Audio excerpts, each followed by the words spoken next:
इसमें सबसे पहले एक टॉपिक होता है कि व्हाट इज इकोनॉमी, इकोनॉमी क्या होता है। ठीक है, वहां से शुरू होता है कि व्हाट इज इकोनॉमी। तो बेसिकली इकोनॉमी जो होता है उसका मतलब ये होता है कि ये एक ऐसा सिस्टम है जो हमें एक काम करने का अवसर देता है, जो हमें मीन्स टू वर्क प्रोवाइड करता है और जिसकी मदद से हम अपने लिए कुछ लिविंग अर्न करते हैं। ऐसे सिस्टम को इकोनॉमी बोलते हैं। ठीक है, तो एक छोटा सा पॉइंट होता है कि व्हाट इज इकोनॉमी। तो इकोनॉमी का मतलब होता है एक ऐसा सिस्टम जो हमें काम करने का एक मीन्स प्रोवाइड करता है और हम उससे अपनी अर्निंग भी, अपनी लिविंग भी अर्न कर सकते हैं। तो that system is known as economy. फिर किताबों में बच्चों को ये सिखाते हैं कि इकोनॉमी जो है वो ओपन इकोनॉमी भी हो सकती है और इकोनॉमी जो है वो क्लोज्ड इकोनॉमी भी हो सकती है।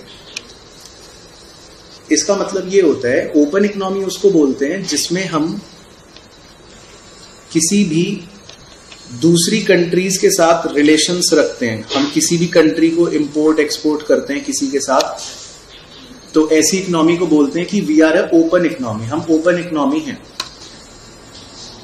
लेकिन अगर हम किसी भी और इकोनॉमी के साथ कोई भी इकोनॉमिक रिलेशन नहीं रखते, हम बस अपने ही अंदर खरीदते हैं, बेचते हैं और अपने ही अंदर काम करते हैं, तो ऐसी इकोनॉमी को क्लोज्ड इकोनॉमी बोलते हैं। तो थ्योरेटिकली दो तरह की इकोनॉमी ऐसे बोल देते हैं कि एक इकोनॉमी ओपन होती है और एक इकोनॉमी क्लोज्ड होती है।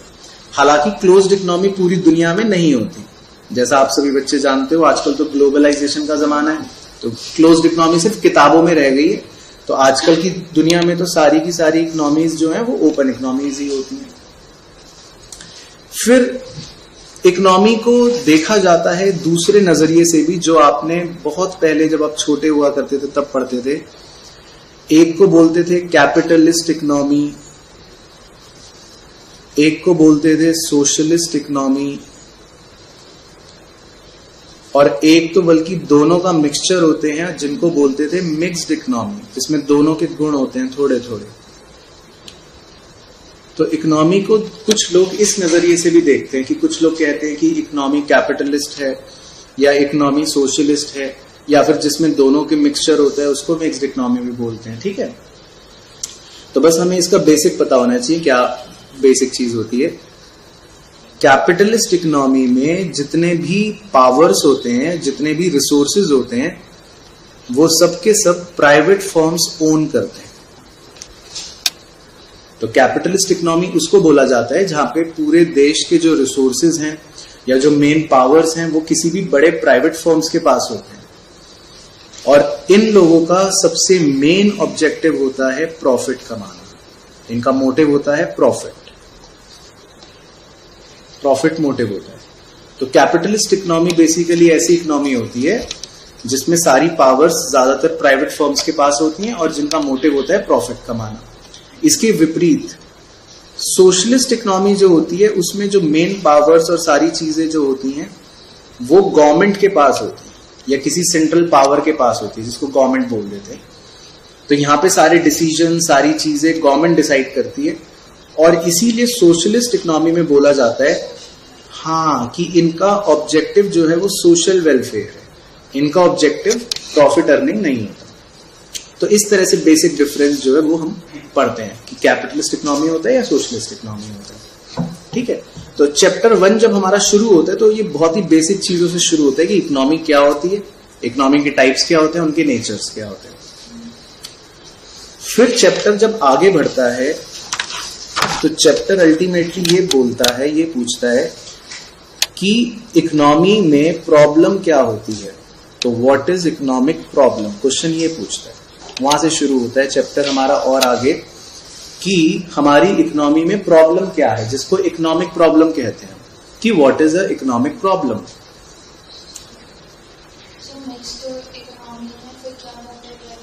दोनों चीजें होती हैं, प्रॉफिट भी रहता है, सोशल वेलफेयर भी रहता है। जैसे हमारे भारतीय इकोनॉमी है, तो हमारी जो इंडिया की इकोनॉमी है उसमें थोड़े थोड़े प्राइवेट फर्म्स भी हैं जिनका मोटिव है प्रॉफिट कमाना, और हमारे भारतीय इकोनॉमी में गवर्नमेंट भी होती है जिनका मोटिव है सोशल वेलफेयर करना।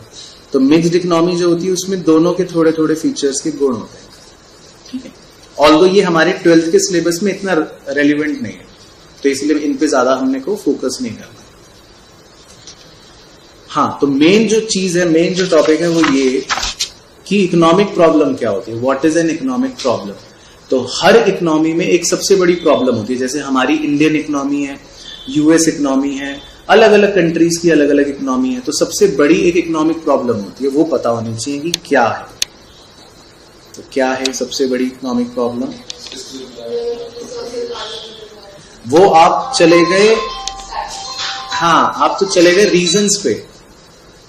पहले प्रॉब्लम में पूछ रहा हूं कि एक सबसे बड़ी प्रॉब्लम है। नहीं, सप्लाई एंड डिमांड भी नहीं है, वो कुछ और है जो आप बोल रहे हो। नहीं, वो है जो आप रीजन बता रहे हो।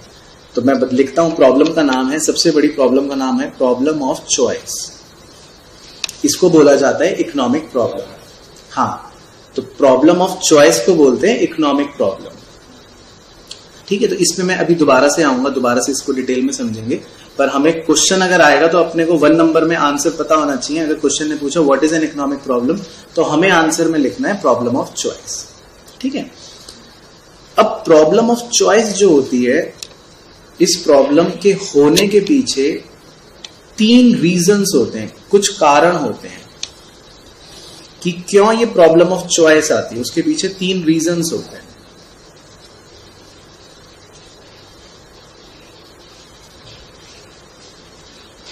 जैसे उदाहरण के तौर पर बहुत ही सिंपल एग्जांपल लेता हूं पहले, फिर यहां पे फिट करूंगा। जैसे आप बच्चों के भी जीवन में ये प्रॉब्लम आती है, डेली रूटीन की बहुत ही सिंपल प्रॉब्लम है, चॉइस की प्रॉब्लम। ठीक है, मैं ऐसा करता हूं, एक एग्जांपल लेता हूं जिससे आप समझ पाओ। मैं आपको एक 2000 रुपए का नोट देता हूं। ठीक है, मैंने आपको एक 2000 रुपए का नोट दे दिया, मैंने कहा ये लो बच्चों, मेरी तरफ से आप 2000 रुपए रखो। आपने ले लिया। अब जैसे ही आपको भी 2000 मिलेंगे, आपको भी 2000 मिलेंगे, अलग अलग बच्चे को जब मैं 2000 का नोट दूंगा, तो आप इस 2000 के नोट को खर्च करने के लिए, इसको खर्च करने के लिए अपनी एक लिस्ट तैयार कर सकते हो, या हो सकता है आपके माइंड में ऑलरेडी कुछ बातें हो कि हाँ, आज मुझे जब पैसे मिलेंगे तो मैं सबसे पहले ये चीज मोमोज खाऊंगा, उसके बाद मैं टी शर्ट खरीदूंगा, उसके बाद मैं जूते खरीदूंगा, या और इस तरह की आपके मन में कुछ लिस्ट हो सकती है जो आप सोच रहे होंगे। ठीक है, लेकिन मुझे ये बताओ, क्या आप 2000 रुपयों के अंदर अपनी वो विश लिस्ट जो होती है, क्या वो पूरी कर सकते हो? नहीं कर सकते। तो फिर आपको क्या समस्या आएगी? क्या खरीदे? वेरी गुड, चॉइस बोलते हैं उसको। तो जैसे फॉर एग्जाम्पल, मान लो आपके पास ऑप्शन है कि या तो आप शूज खरीद लो, या फिर आप इसमें टी शर्ट खरीद लो। मान लो इस तरह का ऑप्शन आया, तो दोनों नहीं खरीद सकते, क्योंकि शूज जो है वो है 1999 के, और टी शर्ट जो है वो भी है 1999 की। तो हम दोनों तो नहीं खरीद सकते, तो आपको क्या करना पड़ेगा? चॉइस करना पड़ेगा। तो चॉइस प्रॉब्लम के पीछे एक सबसे बड़ा जो रीजन होता है, वो ये रीजन होता है कि आपके जो रिसोर्सेज हैं वो लिमिटेड होते हैं। जैसे आपकी मैंने इनकम जो है वो लिमिटेड दे रखी है, आपको मैंने सिर्फ कितने रुपए दे रखे हैं? ओनली 2000। तो आपको अपनी जो अपनी विश है वो सिर्फ 2000 रुपए में फुलफिल करनी है। तो इसी तरह बच्चों, इकोनॉमी में भी प्रॉब्लम जो होती है वो इसीलिए होती है क्योंकि इकोनॉमी के रिसोर्सेज लिमिटेड होते हैं। ठीक है, दूसरा कारण, आपको पता है प्रॉब्लम ऑफ चॉइस क्यों आई? क्योंकि आपकी इच्छाएं बहुत सारी हैं। ये देख रहे हो आपकी विश लिस्ट, आपको मोमोज भी खाने हैं, आपको जूते भी खरीदने हैं, आपको टी शर्ट भी खरीदनी है, आपको पार्टी पे भी जाना है, मूवी भी देखनी है। यही 2000 रुपए अगर मैं किसी साधु को दे दूं, ठीक है, अब उसकी विश लिस्ट कुछ नहीं होती ना। साधु मतलब कि जिसने दीन दुनिया त्याग दी, उसकी कोई विश लिस्ट नहीं है, उसको ये सब चीजें नहीं चाहिए, तो उसको समस्या नहीं आएगी। वो आप उसको 2000 रुपए दोगे, वो हो सकता है अपना मंदिर में जाकर दान पेटी में डाल देगा, उसको कोई चॉइस की समस्या ही नहीं होगी। क्यों समस्या नहीं होगी? क्योंकि उसकी इच्छाएं नहीं है ज्यादा कुछ, वो सारी दीन दुनिया त्याग चुके हैं। लेकिन आपको चॉइस की समस्या इसलिए हुई क्योंकि आपकी बहुत सारी विश लिस्ट है। इसका मतलब समस्या का दूसरा कारण यह है कि हमारी, यानी कि ह्यूमंस की अनलिमिटेड वांट्स होती हैं, मतलब अनगिनत इच्छाएं होती हैं, तो इसको बोलते हैं अनलिमिटेड ह्यूमन वांट्स। तो प्रॉब्लम ऑफ चॉइस से अपने आप को आप रिलेट करके देखो, ये आपकी बिल्कुल डे टू डे में प्रॉब्लम बता रहा हूं, ये रोज होता है, ट्यूशन आने से पहले भी होता होगा, आपको लगता होगा आज बंक कर लें या चलो नहीं चले जाते हैं, छोड़ो, तो ये आप चॉइस करते हो ना कि नहीं आज इंपॉर्टेंट टॉपिक है तो आज चले जाते हैं। किसी दिन आप सोचते हो नहीं आज तो मस्ती का मन ज्यादा, आज बंक मार लेना, तो you are making choices on a daily basis. तो ये प्रॉब्लम सभी के साथ होती है। तीसरा कारण, तीसरा रीजन क्या है वो पहले लिखते हैं फिर समझते हैं। तीसरा रीजन है रिसोर्सेज हैव ऑल्टरनेटिव यूजेस। अब इसका मतलब ये है कि आपको मैंने 2000 का नोट दिया, गुलाबी रंग का, पिंक से रंग का, गांधी जी की तस्वीर बनी हुई है, तो आप उस नोट को अलग अलग जगह पे खर्च कर सकते हो, ठीक है ना। तो इसीलिए आपको चॉइसेस की समस्या आई। मैं इसका एक दूसरा ऑप्शन देता हूं, अगर मैं आपको 2000 रुपए का शॉपर स्टॉप का एक वाउचर दे दूं तो फिर आपको चॉइस की दिक्कत नहीं आएगी, क्योंकि ये आप 2000 के नोट की तरह अलग अलग जगह पे तो नहीं लेके जा सकते, आप इसको सीधा कहां पर ही लेकर जाओगे, शॉपर स्टॉप में ही लेकर जाओगे। तो जब हमारे रिसोर्सेज के अलग अलग इस्तेमाल करने के यूजेस होते हैं तब हमें ये चॉइस की दिक्कत आती है। तो जब मैं आपको 2000 का नोट दूंगा तब आपको सोचना पड़ेगा कि मैं जूते खरीदूं या मैं टी शर्ट खरीदूं या मैं खाने का आइटम खरीदूं या मैं कुछ और खरीदूं। लेकिन अगर यही मैं आपको कोई शॉपर स्टॉप का शूज का वाउचर दूंगा तो आपको कोई चॉइस की समस्या ही नहीं है, आपको पता है मुझे शॉपर स्टॉप के जूते ही खरीदने, इस वाउचर में लिखा हुआ है। तो इसीलिए तीसरा जो रीजन है समस्या के पीछे वो है कि रिसोर्सेज हैव ऑल्टरनेटिव यूजेस। ठीक है, तो एक बार इसको रिवाइज कर लेते हैं। तो question number 1, what is an economic problem? Problem of choice. ठीक है, 1 नंबर में ये हो गया। Question number 2, what are 3 reasons behind problem of choice? Number 1, number 2 और number 3 resources of alternative uses. Clear हो गया अपना कहानी? ठीक है, फिर इसके बाद हम आते हैं, जब हम ये पढ़ लेते हैं फिर इसके बाद हमें सिखाया जाता है कि हर इकोनॉमी में कुछ सेंट्रल प्रॉब्लम्स होती हैं, जिसको बोलते हैं central problems of an economy. Her economy में कुछ सेंट्रल प्रॉब्लम्स होती हैं, तो जिनको बोलते हैं central problems of an economy. तो इसको मैं एक बड़े फनी और बड़े अच्छे रिलेटेबल एग्जांपल से समझाने की कोशिश करता हूं और फिर आपको बात समझ भी आ जाएगी। बच्चे रट लेते हैं बट रटना तो है बाद में। अब मुझे उम्मीद है कि पता तो आप सभी को होगा कि 3 सेंट्रल प्रॉब्लम्स होती हैं। कौन कौन सी? हाँ, what to produce, how to produce, for whom to produce. ठीक है, तो एक बड़े मजेदार एग्जाम्पल से बातें समझाऊंगा जो इससे लिंक करेंगी और फिर इसका अल्टीमेट आपको बात मतलब भी समझ आ जाएगा। ठीक है, तो घर में मदर का एग्जाम्पल ले लेते हैं, बहुत ही सिंपल है तो हर बच्चा रिलेट कर पाएगा। और ये मदर जो हमारी घर पर रहती हैं और ये मदर की मैंने किचन बना दी, ठीक है ना। तो ऐसा मान लेते हैं अपने एग्जाम्पल के अनुसार कि किचन में कुछ जो सामान रखा होता है, शुगर रखा है या जो आइटम्स रखे हैं, उन्हें मान लेते हैं वो हमारे मम्मी के, मदर के रिसोर्सेज हैं जो कि लिमिटेड है। ठीक है ना, क्योंकि किचन में अगर एक कुछ पर्टिकुलर सामान रखा है तो ऐसा मान रहे हैं हम कि वो लिमिटेड है। अब सबसे पहले क्या होता है, जब आप स्कूल से थके हारे दिन में पसीने से लथपथ घर पहुंचते हो तो मदर को एक समस्या से जूझना पड़ता है। मदर ये सोचती हैं आपकी कि मैं अपने बेटे के लिए, वो गर्मी में बेचारा धूप में स्कूल से आया है, उसको मैं मैंगो शेक पिलाऊं या मैं उसको लस्सी पिलाऊं या मैं उसको लाइम सोडा पिलाऊं, क्योंकि बच्चा धूप में थका हारा आया स्कूल से घर। तो हर मदर को लगता है कि भाई हम अपने बच्चे को कुछ पिलाएं, कुछ पीने की चीज बनाएं। तो सबसे पहली समस्या जो मदर को आती है वो ये आती है कि मैं आज अपने बच्चे के लिए, अपने बेटे के लिए क्या बना के पिलाऊं, क्योंकि वो धूप में आ रहा है। तो ये समस्या जो है कि भाई व्हाट टू प्रोड्यूस, इसका मतलब ये है कि जैसे मदर को ये समस्या आती है कि हम अपने बच्चे के लिए क्या बनाएं, इसी प्रकार इस प्रॉब्लम को इकोनॉमी में लेकर आते हैं। इकोनॉमी भी यही सोचती है, इकोनॉमी के लिए हम सब बच्चे हैं छोटे छोटे, तो इकोनॉमी भी यही सोचती है कि हम अपने बच्चों के लिए कंज्यूमर गुड्स बनाएं, या हम अपने बच्चों के लिए कैपिटल गुड्स बनाएं, या हम अपने बच्चों के लिए डिफेंस गुड्स बनाएं। तो जैसे मदर को समस्या आ रही है वहां पे कि मैं अपने बच्चे के लिए मैंगो शेक बनाऊं या लस्सी बनाऊं या लेमन सोडा बनाऊं, इसी प्रकार इकोनॉमी को यह समस्या आ रही है कि वो कंज्यूमर गुड बनाए या कैपिटल गुड बनाए या डिफेंस गुड बनाए। पहले इतनी बात समझ आ गई? अब मैं आपसे एक क्वेश्चन पूछूंगा तो आप मुझे उम्मीद है सही आंसर दोगे। बताओ इकोनॉमी में तीनों ही तरह के गुड्स क्यों नहीं बन पा रहे, या मम्मी तीनों ही चीजें क्यों नहीं बना पा रही?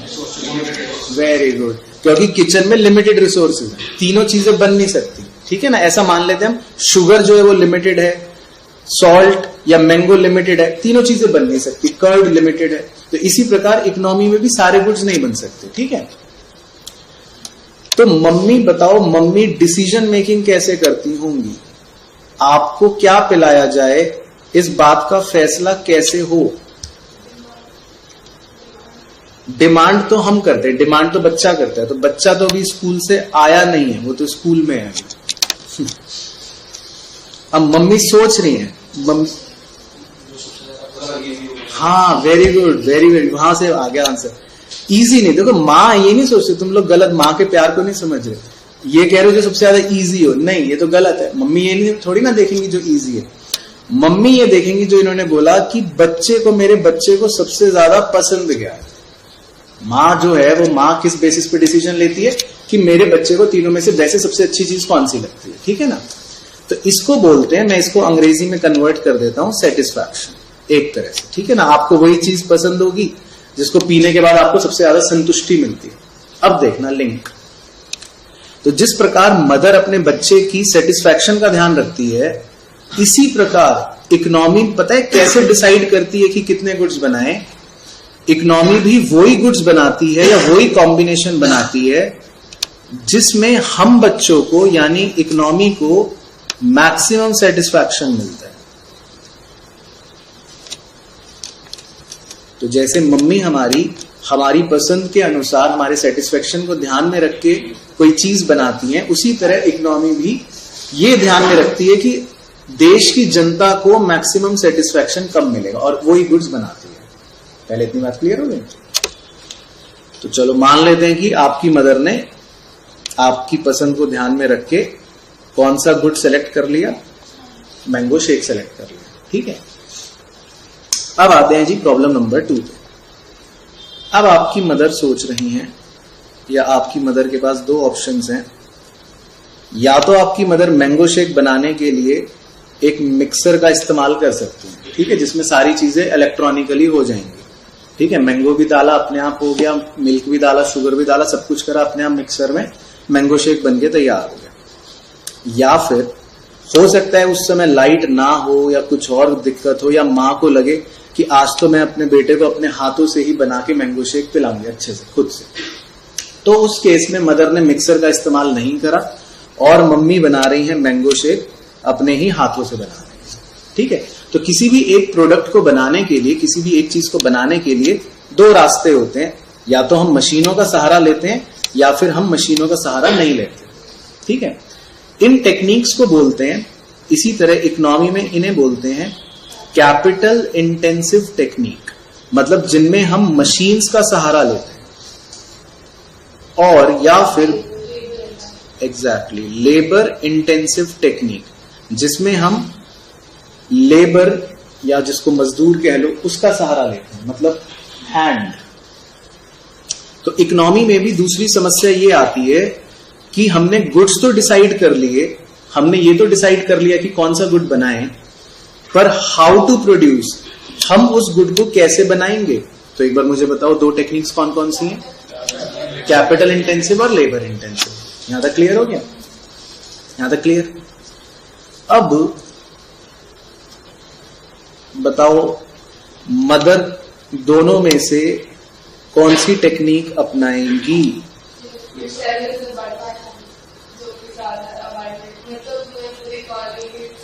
हाँ, इकोनॉमी के हिसाब से बता दो। जिसके रिसोर्सेज ज्यादा हों, ठीक है। मतलब अगर हमारी इकोनॉमी में मशीन्स ज्यादा है तो हम मशीन्स को इस्तेमाल कर सकते हैं, और अगर हमारी इकोनॉमी में लेबर ज्यादा है तो हम लेबर को इस्तेमाल कर सकते हैं। ऐसा कह रही है वो, जो काफी हद तक बिल्कुल सही भी है, बिल्कुल सही भी है। हाँ, चीप इसलिए होता है क्योंकि अबंडेंट है, तो वो उसी का एक आगे का पॉइंट है।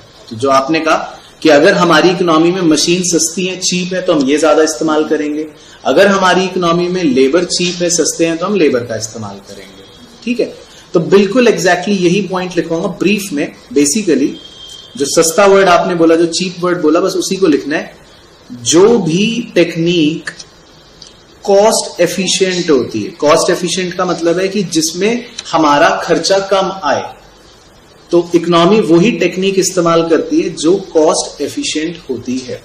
तो जो आपने बोला और जो आपने बोला वही, उसी बात को मैंने ब्रीफ में लिखा कि इकोनॉमी कैसे डिसाइड करती है कि जो टेक्निक सबसे कॉस्ट एफिशिएंट है उस टेक्निक को सिलेक्ट करती है। इसी तरह मम्मी भी घर का ध्यान रखती हैं, तो मम्मी को पता है कि अगर मैं बाय हैंड करूंगी तो शायद कॉस्ट इफेक्टिव होगा, तो वो मिक्सर का इस्तेमाल नहीं करती और बाय हैंड बना लेती, ऐसा मान लेते हैं।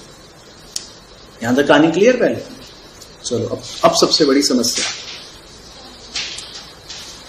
अब मम्मी के 3 बेटे आ रहे हैं स्कूल से, ये तो मैंने आपको बताया ही नहीं था। मम्मी के 3 बच्चे हैं।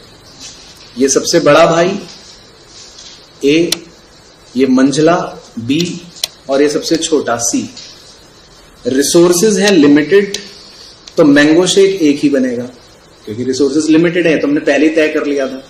ठीक है, तो अब सबसे बड़ी समस्या ये है कि मैंगो शेक बन गया, ये भी सिलेक्ट कर लिया। मैंगो शेक बाय हैंड बनेगा, ये भी सिलेक्ट हो गया। तो मैंगो शेक बनके तो हो गया है तैयार।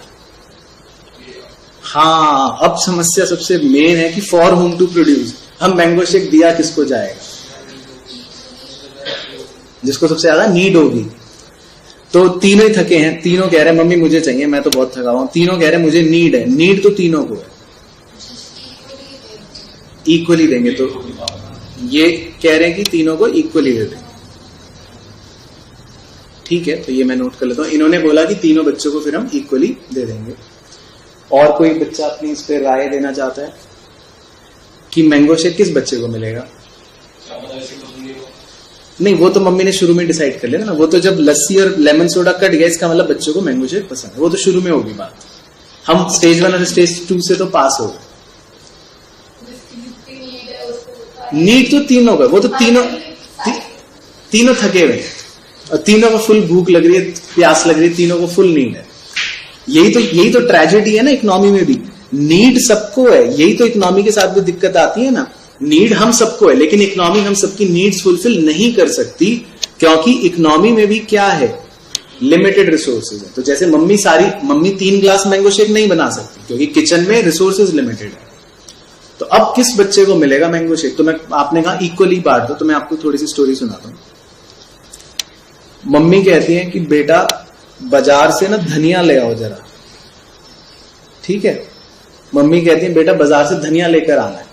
तो बड़ा बेटा कहता है मम्मी मैं तो नहीं जा रहा, बेकार की बातें मत करो, छोटे को बोलो। फिर ये बीच वाला भाई आता है, ये कहता है मम्मी मुझे तो बहुत होमवर्क करना है, प्लीज देखो मेरे से उल्टी सीधी बातें मत करो, ठीक है, मैं धनिया वनिया नहीं लाऊंगा। छोटे ने कहा हाँ मम्मी मैं जा रहा हूं, फटाफट बाजार गया और मम्मी के लिए फटाफट भाग के धनिया लेकर आ गया। ठीक है, ये तीनों बच्चों की स्टोरी सुनाई मैंने आपको। ठीक है, अब बताओ मैंगो शेक किसे मिलेगा? Very good, very good. किसे मिलेगा मैंगो शेक? सी को मिलेगा। वेरी गुड, अब आप सही पकड़ गए लिंक। इसका मतलब मेरी स्टोरी में मम्मी के लिए कंट्रीब्यूशन किसने करा था? सी ने। तो इसलिए मैंगो शेक भी किसको मिला? सी को। अब आते हैं इकोनॉमी पे। इसी प्रकार जो हम गुड्स बनाते हैं इकोनॉमी में, जो हम प्रोडक्ट्स बनाते हैं इकोनॉमी में, उसमें जनरली ये डिसाइड करा जाता है कि ये प्रोडक्ट्स रिच सेक्शन के लिए बनाया जाए या पुअर सेक्शन के लिए बनाया जाए। जैसे हमारे घर में तो एबीसी लिख दिया, लेकिन इकोनॉमी में दो तरह के बच्चे माने जाते हैं, एक रिच और पुअर। तो जैसे आपने मुझे कहा कि सर क्योंकि छोटा भाई सी उसने मम्मी के काम में कंट्रीब्यूशन करा तो मैंगो शेक सी को मिलना चाहिए, इसी प्रकार बताओ इकोनॉमी कैसे डिसाइड करती होगी? जो ज्यादा कंट्रीब्यूट करता है वो उसको उतना ही डब्बे बना के देते हैं। तो फॉर होम टू प्रोड्यूस का मतलब ये होता है कि जो हमारा आउटपुट है, अगर मान लो फॉर एग्जाम्पल यहां पे मैं मान लो 10 डब्बे बनाता हूं, आउटपुट में 10 डब्बे बनाए, और मैं ये बोल रहा हूं कि बच्चों कंट्रीब्यूशन रिच लोगों का 70% है और पुअर लोगों का 30% है, तो आप किसको कितने डब्बे दोगे बताओ? हाँ, वेरी गुड। आप रिच को 7 दोगे और पुअर को 3 दोगे। इसका मतलब आपने आउटपुट का बंटवारा किस बेसिस पर करा? According to their contribution. बस, तो इसी बात का इस प्रॉब्लम में ध्यान रखना है कि output will be distributed according to their contribution. वो तो होता ही, बिल्कुल सही। और वही तो हमारी ट्रेजेडी है ना कि रिच रिचर होता रहता है और पुअर पुअर होता है, तो वो इसीलिए इनइक्वालिटी बढ़ती है। चलो, तो ये सेंट्रल प्रॉब्लम समझ आ गई तीनों, विद मीनिंग और विद उनका मेन सॉल्यूशन की डिसीजन मेकिंग कैसे होगी। तो इसको बोलते हैं व्हाट टू प्रोड्यूस, इसको बोलते हैं हाउ टू प्रोड्यूस, उसको बोलते हैं for whom to produce. Clear होगी तीनों चीजें? यहां तक कोई डाउट पहले? यहां तक क्लियर हो गया?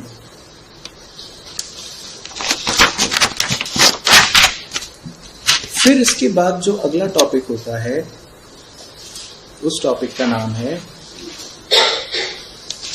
Production possibility curve.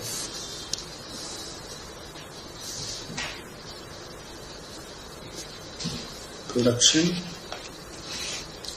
Possibility curve. Production possibility curve में क्या होता है? इसमें कुछ बातें ना हम पहले एज्यूम करते हैं। एज्यूम का मतलब होता है हम कुछ चीजें मान लेते हैं कि ऐसी होती हैं, अजम्पशंस मान लेते हैं, ठीक है ना। जैसे क्या, ऐसी मैं लिख रहा हूं, बस आप सुनते रहना। हम ये अजम्पशन मानते हैं कि इकोनॉमी में हमारे देश में सिर्फ 2 गुड्स बन रहे हैं। पहली चीज तो ये, तो बताओ ये भी कोई अजम्पशन है? ये भी कोई रियलिटी है? मतलब कोई दूर दूर तक इसका रियलिटी से कोई लेना देना नहीं। हमारी इकोनॉमी में तो करोड़ों गुड्स बनते हैं, लेकिन हम क्या अजम्पशन मान रहे हैं कि इकोनॉमी में सिर्फ 2 गुड्स बनेंगे।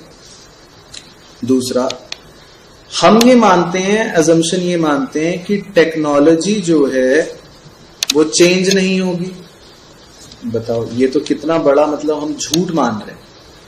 यहां रोज नए नए मोबाइल्स लॉन्च हो रहे हैं, नई नई टेक्नोलॉजी आ रही है, और हम ये मान रहे हैं कि टेक्नोलॉजी चेंज नहीं होगी, लेकिन अजम्पशंस है, ठीक है ना, तो हमें कोई दिक्कत नहीं मानने में।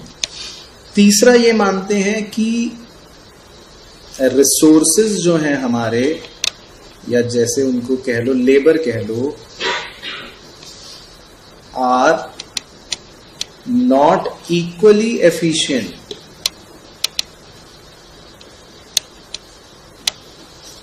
ये थोड़ा रियलिटी से मैच करता है। Resources are not equally efficient, तो ये मैं समझा देता हूं क्योंकि ये वाकई में रियलिटी से मैच करता है और ये इंपॉर्टेंट अजम्पशन है। जैसे आप में से एक बच्चा हो सकता है वो फुटबॉल बहुत अच्छा खेलता हो, वो क्योंकि पिछले 10-12 साल से फुटबॉल खेलता है, तो बहुत अच्छा प्लेयर है वो फुटबॉल का। अब उस बच्चे को मैंने अचानक से बोला कि चलो भाई कल बास्केटबॉल का टूर्नामेंट है और मैं तुम्हें भेज रहा हूं, ठीक है, उसी बच्चे को। तो क्या वो बच्चा जो फुटबॉल इतनी एफिशिएंटली खेलता था और बहुत अच्छा प्लेयर था फुटबॉल का, क्या वो उतनी ही एफिशिएंटली बास्केटबॉल भी खेल लेगा या उतना अच्छा प्लेयर होगा? नहीं, जरूरी तो नहीं है। तो ये बात यहां पर ऐसे बताई गई है कि रिसोर्सेज या लेबर जो होते हैं वो इक्वली एफिशिएंट नहीं होते। इक्वली एफिशिएंट का मतलब है कि अगर एक लेबर जो है उसका नाम है राम और एक लेबर मान लो उसका नाम है मोहन, तो जितनी फुर्ती से राम काम करता होगा, हो सकता है मोहन उतनी फुर्ती से ना करे। मतलब लेबर्स जो है, जो रिसोर्सेज हैं, वो इक्वली एफिशिएंट नहीं होते, है ना। तो ये रियलिटी में भी होता है ना। मैं एक क्वेश्चन आधे घंटे में करूंगा, आप वही क्वेश्चन 10 मिनट में कर लोगे, तो हम इक्वली एफिशिएंट नहीं है, इसका मतलब। ये बातें क्लियर हो गई। अब क्योंकि हम दो ही गुड्स मान रहे हैं कि इकोनॉमी में सिर्फ दो ही गुड्स बन रहे हैं, तो मैं उन दो गुड्स का नाम लिख लेता हूं, व्हीट और राइस। अपना मनगढ़ंत ऐसी कुछ भी, गुड एक्स और गुड वाई, ऐसी लिख रहा हूं अपने मन से कि हमारी इकोनॉमी में कितने गुड्स बन रहे हैं। मान लेते हैं सिर्फ दो गुड्स बन रहे हैं, व्हीट और राइस। ठीक है। अब सब बच्चों को ध्यान से समझना है कि समस्या समझनी है। ऑलरेडी वैसे आप समझ चुके हो, या व्हीट राइस छोड़ो, ये मम्मी की समस्या बना देता हूं, उससे आप लिंक करोगे। मम्मी घर में सोच रही है बच्चे आने वाले हैं, मैं क्या बनाऊं। मम्मी ने दो ऑप्शन निकाल के सोच लिए कि घर में बच्चे आने वाले हैं, क्या बनाए। तो मम्मी कॉम्बिनेशन सोच रही कि मेरे 3 बच्चे आने वाले हैं घर, मैं क्या बनाऊं। तो मम्मी ने सोचा कि एक काम करती हूं, एक बर्गर बना लेती हूं और 10 पिज्जा बना लेती हूँ, तो हम चारों जनों का काम हो जाएगा। बच्चे भी आने वाले हैं, मैं भी खा लूंगी, तो मेरे पास इतने रिसोर्सेज हैं, मेरी किचन में इतने रिसोर्सेज हैं कि मैं उन रिसोर्सेज से एक बर्गर बना लूंगी और 10 पिज्जा बना लूंगी। फिर मम्मी ने सोचा कि नहीं, अच्छा ऐसे थोड़ा बच्चों को पता चला बर्गर पसंद आने लगा, थोड़ा एक काम करती हूँ, मैं अपने रिसोर्सेज से बर्गर 2 बना लेती हूँ।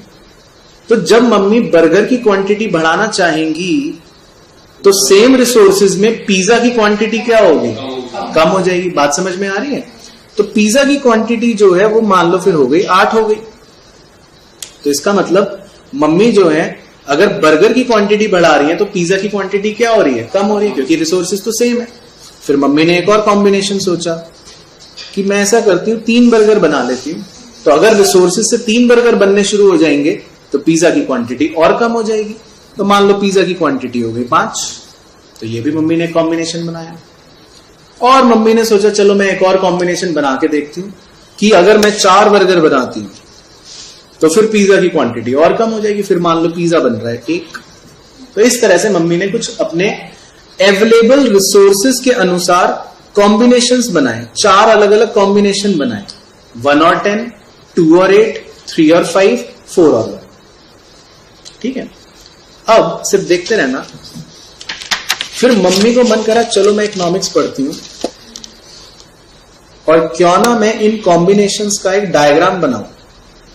एक्स एक्सिस पर लिख लिया बर्गर 1, 2, 3, 4 और वाई एक्सिस पर लिख लिया पिज्जा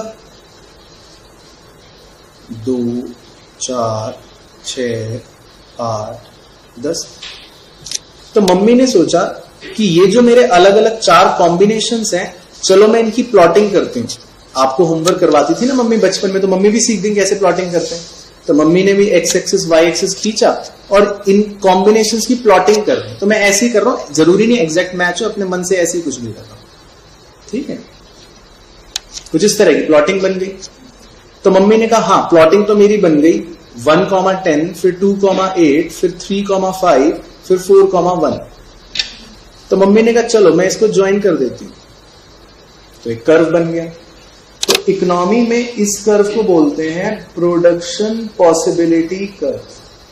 तो बेसिकली प्रोडक्शन पॉसिबिलिटी कर्व कुछ भी नहीं होता। Production possibility curve is a curve showing different combination of 2 goods that an economy can produce. तो इसको बोलते हैं प्रोडक्शन पॉसिबिलिटी कर्व। पहले ये समझ आ गया। अच्छा, अब जब प्रोडक्शन पॉसिबिलिटी कर्व बन जाता है तो इसमें कुछ बातें इंपॉर्टेंट होती हैं हमारे लिए, 3 बातें। ठीक है। तो आप शायद आप बच्चों को पता होगा। मैं इस पे एक पॉइंट बना रहा हूं ऑन द पीपीसी, एक पॉइंट बना रहा हूं इनसाइड द पीपीसी, हाँ, और एक पॉइंट बनाऊंगा मैं कहीं आउटसाइड द पीपीसी। तो ये बातें कुछ डिनोट करती हैं। ये पॉइंट्स कुछ हमें कहना चाहते हैं, कुछ हमें बताना चाहते हैं।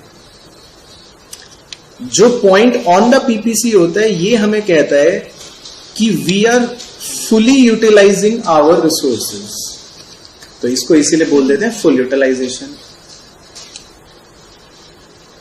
जो पॉइंट फिर पीपीसी के इनसाइड में होता है हाँ, वो इनएफिशिएंट या अंडर यूटिलाइजेशन ऑफ रिसोर्सेज हमें बता रहा होता है।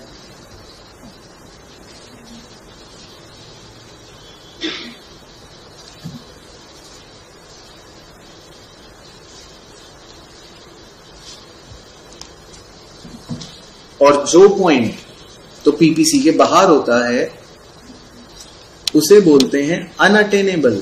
अनअटेनेबल का मतलब कि मम्मी कोई ऐसा कॉम्बिनेशन सोच रही है जो बन ही नहीं सकता। मम्मी सोच रही थी कि मैं 4 बर्गर बना दूंगी और 8 पिज्जा बना दूंगी, तो ऐसा तो रिसोर्सेज में बन ही नहीं सकता था क्योंकि इतने रिसोर्सेज है नहीं। तो इसीलिए इस पॉइंट को कह देते हैं अनअटेनेबल। ठीक है, पहले इतनी बातें क्लियर हो गई? ये क्लियर? तो पीपीसी के 3 पॉइंट्स में मुझे बताओ, जो ऑन द पीपीसी है उसको क्या बोलेंगे? Full utilisation. जो इनसाइड द पीपीसी है वो अंडर यूटिलाइजेशन, और अगर कोई बाहर है तो अनअटेनेबल, वो अभी हमारे पहुंच से बाहर है। पहले इतना क्लियर हो गया? अब कोई बच्चा गौर करे और ये देखे कि जब मैं बर्गर की क्वांटिटी इंक्रीज कर रहा था तो 1 1 1 करके इंक्रीज कर रहा था, 1 से 2, 2 से 3, 3 से 4।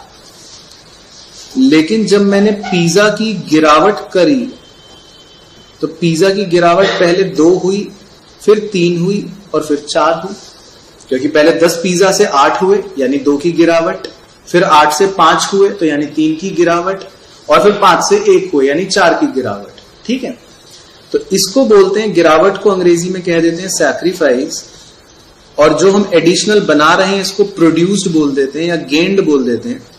ठीक है, तो बड़े बड़े विद्यार्थी मतलब इकोनॉमिस्ट, अर्थशास्त्री, वो ये कहते हैं कि अगर हम इस गिरावट का और इस प्रोड्यूस्ड का एक रेशियो निकालें तो 2:1 क्या रेशियो बन गया? 2। 3:1 क्या रेशियो बन गया? 3। 4:1 क्या रेशियो बन गया? 4। इसका एक रेशियो निकालते हैं वो, तो that ratio is known as marginal rate of transformation. इसको बोला जाता है मार्जिनल रेट ऑफ ट्रांसफॉर्मेशन, या इसका दूसरा नाम होता है मार्जिनल अपॉर्चुनिटी कॉस्ट। तो हम क्या करते हैं, हम गिरावट को रेशियो बना लेते हैं, गिरावट इस 2 जितना हमने प्रोड्यूस करा, तो इस रेशियो को बोला जाता है marginal rate of transformation, MRT, या फिर marginal rate of marginal opportunity cost, MOC।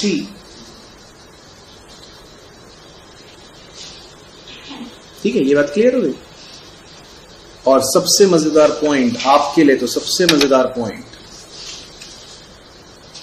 PPC के केस में ये जो रेशियो के आंसर निकलते हैं ये हमेशा इंक्रीजिंग क्रम में ही होंगे। तो इसको बोलते हैं इंक्रीजिंग MOC या इंक्रीजिंग MRT। ये जो रेशियो के आंसर निकलेंगे 2, 3, 4, ये हमेशा बढ़ते हुए क्रम में ही निकलेंगे पीपीसी के केस में, तो इसको बोलते हैं इंक्रीजिंग MOC। तो सैक्रिफाइस जो हो रहा होगा वो हमेशा बढ़ते हुए क्रम में होगा, 2, 3, 4, 5 या कुछ भी इंक्रीजिंग ऑर्डर में होगा, तो इसको बोलते हैं इंक्रीजिंग MOC। और इसी कारण की वजह से, इसी इंक्रीजिंग MOC की वजह से मैं यहां पे लिख रहा हूं कि बिकॉज ऑफ इंक्रीजिंग MOC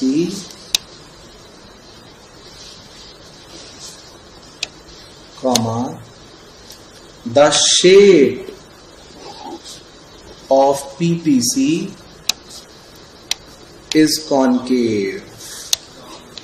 हाँ, ये शेप जो पीपीसी की बनती है इसको कॉन्केव शेप बोला जाता है, और इस कॉन्केव शेप के पीछे का जो असली कारण है, असली रीजन है, वो ये है कि जो वो गिरावट थी, जो MOC था, वो बढ़ते हुए क्रम में था, 2, 3, 4।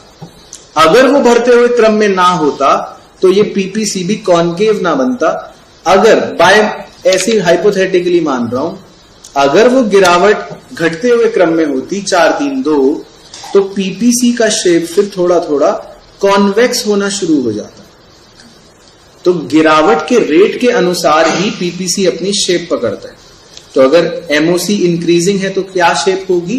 कॉनकेव। और पीपीसी इसीलिए ज्यादातर हमेशा कॉनकेव ही होता है, क्योंकि पीपीसी में गिरावट जो चल रही है वो कौन से रेट से चल रही है? इंक्रीजिंग रेट से चल रही है। ठीक है, तो इसको बोलते हैं टी।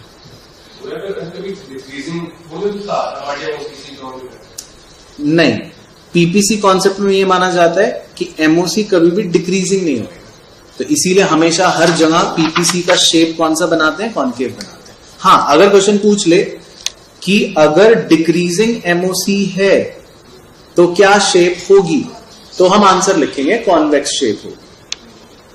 और कभी कभी तो ऐसा भी इत्तेफाक होता है कि कांस्टेंट एमओसी होता है, गिरावट है 2 2 2 2, तो फिर तो ना कॉन्वेक्स ना कॉनकेव, एग्जैक्टली, फिर स्ट्रेट लाइन बन जाएगा पीपीसी। पर ये दोनों पीपीसी हाइपोथेटिकल है, हमारे लिए माने नहीं जाते। हमारे लिए कौन सा पीपीसी माना जाएगा? कॉनकेव। ठीक है, क्लियर? तो एक बार शुरू से रिवाइज करते हैं सारी बातें आप जो अच्छे से पढ़ी। तो क्या क्या पढ़ा हमने? मेन सबसे पहले इकोनॉमी। इकोनॉमी मतलब एक सिस्टम जो हमें काम करने का अवसर देता है और पैसे कमाने का एक जरिया है, जो ओपन भी हो सकता है, क्लोज भी हो सकता है। ओपन मतलब हमारा रिलेशन है दूसरी कंट्रीज के साथ, और क्लोज में हमारा कोई रिलेशन नहीं। कैपिटलिस्ट उसको बोलते हैं जहां पे प्राइवेट फर्म्स के पास सारी पावर है और वो प्रॉफिट कमाना चाहते हैं। सोशलिस्ट उसे बोलते हैं जो गवर्नमेंट के पास होती हैं और जिसमें सोशल वेलफेयर उनका ऑब्जेक्टिव होता है। ठीक है, ये तो था बेसिक। फिर हम मुद्दे पर आए कि इकोनॉमिक प्रॉब्लम क्या होती है। तो क्या होती है? Problem of choice. Problem of choice के 3 कारण क्या क्या होते हैं? Number 1, unlimited human wants, number 2, limited resources, और number 3, resources of alternative uses. इसका मीनिंग समझ गए, कोई रटने की जरूरत नहीं है। फिर हमने ये पढ़ा कि हर इकोनॉमी में सेंट्रल प्रॉब्लम्स होती हैं, और वो तो अब आपको बिल्कुल याद रहेंगी, भूलोगे भी नहीं। तो जैसे घर में मम्मी को 3 प्रॉब्लम, व्हाट टू प्रोड्यूस, उसके बाद हाउ टू प्रोड्यूस, फिर उसके बाद फॉर होम टू प्रोड्यूस। उसी तरह इकोनॉमी में भी व्हाट टू प्रोड्यूस मतलब कौन से गुड्स बनाएं, हाउ टू प्रोड्यूस मतलब कौन सी टेक्निक लगाएं, फॉर होम टू प्रोड्यूस मतलब किसके लिए बनाएं, रिच या पुअर, और अकॉर्डिंगली इनके डिसीजन मेकिंग। तीनों क्लियर है? फिर हमने ये पढ़ा, हाँ ये वाला, कि जैसे अगर हम क्लोथ्स की बात करें तो वो कंज्यूमर गुड्स हैं, अगर हम मशीन्स की बात करें तो वो कैपिटल गुड्स हैं, अगर हम गन्स की बात करें तो वो डिफेंस गुड्स हैं।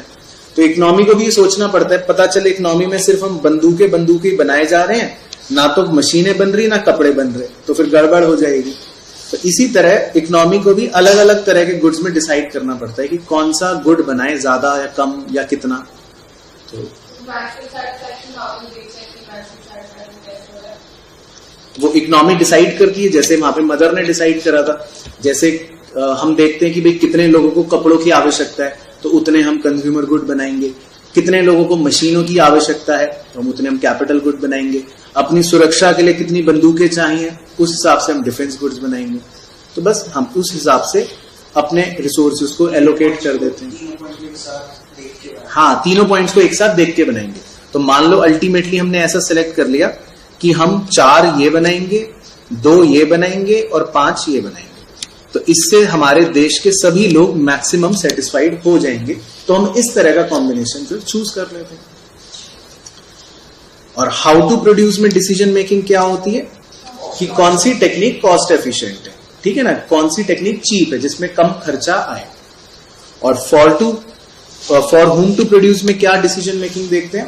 कंट्रीब्यूशन। अगर रिच का कंट्रीब्यूशन ज्यादा है तो उन्हें ज्यादा आउटपुट मिलेगा, अगर पुअर का कंट्रीब्यूशन ज्यादा है तो उन्हें आउटपुट ज्यादा मिलेगा। तो अकॉर्डिंग टू द कंट्रीब्यूशन। ये क्लियर हो गया?